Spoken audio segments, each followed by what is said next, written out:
Hola, bienvenidos a Palmira Sculpture Center.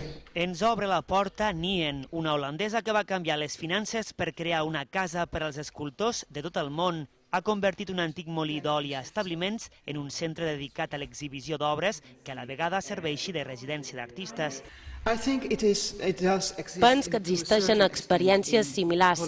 El manco dues a Holanda i alguna més a Alemanya, però habitualment són molt restrictives i només deixen residir els estudiants d'art. I la primera artista que hi resideix és ella, l'escultora alemanya Katharina Fiel, a qui ha creat la seva darrera col·lecció. Y estaba durmiendo aquí mucho, ¿no? Me puso una manta, ¿no? Porque claro, huele un poco la lana de oveja, pero estaba súper cómoda. Era otra experiencia de dormir, ¿no? Sí, esa es súper guay, ¿no? Despiertas, tienes toda la luz por la mañana aquí también y tomas un café y puedes trabajar directamente, ¿no? I aquí establiments, en aquest centre i en aquest jardí es poden veure ni més ni manco que 18 obres de 10 artistes i de 4 països diferents.